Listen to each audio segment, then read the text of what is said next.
그리고 아까 우리 한준호 의원님도 지적을 했는데요.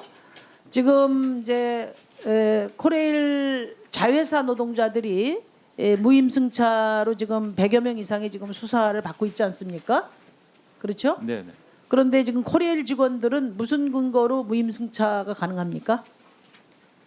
내부 규정에 의해서 일단은 그 그렇죠. 출퇴근이나 업무 요구를 할 때 근거가 복지후생 운영 규정. 여기서 보면은 코레일 직원 가족에 대해서 승차증 할인증을 발행한다 이렇게 돼 있어요. 그렇습니다. 네. 근데 자회사 직원들도 코레일과 똑같은 철도 현장에서 똑같은 일 하거든요. 역에서 표 팔고 또 선로에서 선로 관리하고. 그런데 이게 말하자면 뭐냐? 통근버스와 똑같은 거예요. 그죠? 출퇴근에 쓰는 거니까. 그럼 통근버스가 똑같은 현장에서 똑같이 일하는데 코레일 직원들은 통근버스 타고 자회사는 못 타고 이건 명백한 차별 아닙니까?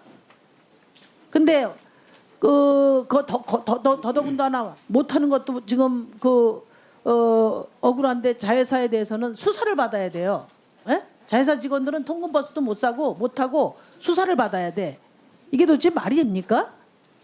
저는 이거를 공사 내규에 자회사 노동자도 포함해서 차별 없이 출퇴근 철도 이용이 가능하도록 해야 된다고 생각하는데 어떻게 생각하세요? 요거하고 그다음에 저는 국토부가 이해가 안 가요. 이런 게 고발이 들어오면은 이 차별을 시정하도록 그 철도 공사에 이야기를 해야지 이걸 수사에 넘겨버려요? 이게 이해가 안 되거든요. 저는 이거 처리해야 된다고 봅니다. 두 분 말씀해 보세요. 일단은 그 자회사 직원들이 철도를 이용해서 출퇴근하지 못하는 거에 대해서 차별성이 있다는 지적에 대해서는 제가 받아들이고요.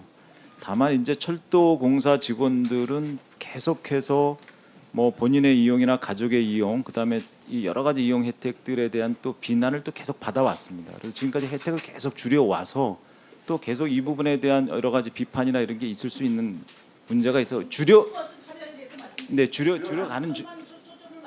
줄여가는 중이라서 이 부분에 대한 부담이 계속 안고 있는 사람 자회사까지 늘리는 건 부담이 있으니 제 판단은 어쨌든 이 전철 우리 기차 이용보다는 다른 쪽의 방안을 좀 추진하는 게 좋겠다 이런 말씀입니다. 저는 이거 말씀 듣고 나서 제가 말이 안 되는 얘기예요. 수사 의뢰한 부분은 국토부 감사실에서 한 부분이고요. 철도국에서 한 사항은 아닙니다. 네, 의사진행 발언입니다. 그러니까 이게 도대체 저는 말이 안 된다고 보거든요. 이런 발상이. 이게 일종의 통근버스잖아요. 그런 똑같은 현장에서 똑같은 일을 합니다. 그런데 철도공사 직원들은 그 통근버스를 이용하고 자회사 직원은 그 이용도 못할 뿐만 아니라 이용했다고 해서 지금 수사를 받아야 되는 상황이에요. 이게 말이 됩니까? 이거는 전 반드시 시정이 돼야 된다고 생각해요.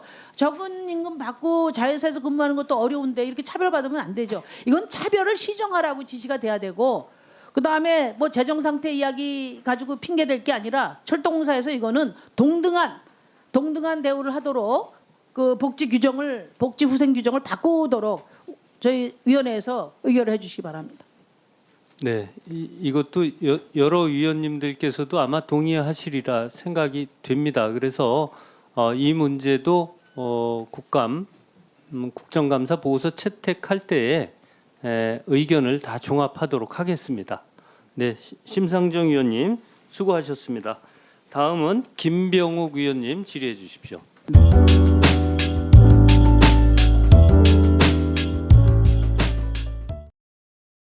해야 됩니다. 국회도. 그다음에 제가 그 코레일과 자회사 임금 격차 관련해서 자료를 요청을 했는데 그 한번 띄어진 자료 한번 보세요. 이게 2018년 노사정 합의에서 철도공사 대비 자회사 직원의 임금 수준을 80% 수준으로 단계적으로 개선하기로 그 합의가 이루어진 바가 있어요. 근데 지금 철도공사가 저한테 제출한 자료 보면 대체로 80% 수준인데 이게 좀 꼼수죠. 다시 제출해 주세요. 뭐냐면 그 코레일 네트워크 사례를 보면은 우선 근속 연수를 6 내지 8년 노동자를 기준으로 삼았어요. 근데 문제는 이 노동자들이 5년 후, 10년 후에 임금 수준이 80%가 유지될 거냐? 지금 10년, 15년 되는 근속 연수를 갖고 있는 노동자일수록 아마 임금 수준이 떨어질 겁니다. 두 번째는 자회사와 철도공사 근로시간이 동일하지 않아요. 제가 파악해 본 바로는 자회사가 초과 노동을 한 달에 한 3일 정도 더 합니다. 그러니까 시간당 급여 임금 수준을 제대로 비교할 수 있거든요. 이 두 가지를 고려해서 다시 제출해 주시기 바랍니다. 네, 알겠습니다.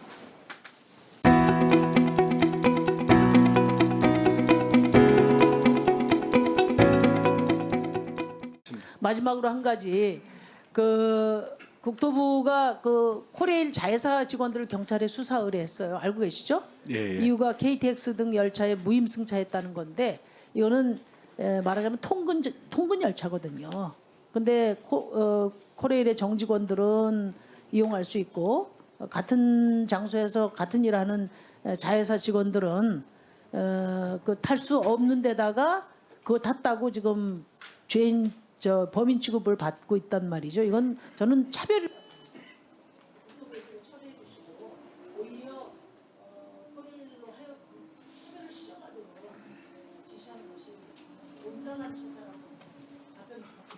네, 저도 문제의식에 공감합니다. 왜냐하면 그게 무슨 개인적인 용무가 아니라 사실은 코레일 차량의 청소라든지 여러 가지 관리를 위해서 사실은 직장으로 출근하는 거 아니겠습니까? 그러면 그런 부분에 대해서는 사실 회사에서 이거는 근로를 위한 사실은 회사에서 편의 제공을 해야 되는 그런 범위에도 있다고 생각합니다. 대신 이제 워낙 과거에 또 이 열차를 공짜로 이용하는 이런 부분에 대한 시선이 따갑다 보니까 조금 지금 오해를 받고 있는데요. 이런 부분에 대해서 저희는 막 이렇게 이중삼중으로 상처를 주는 건 적절치 않기 때문에 코레일과 함께 협의를 해서 이건 근로 조건 또는 처우 개선 면에서 저희들이 안을 한번 마련해 보겠습니다. 네.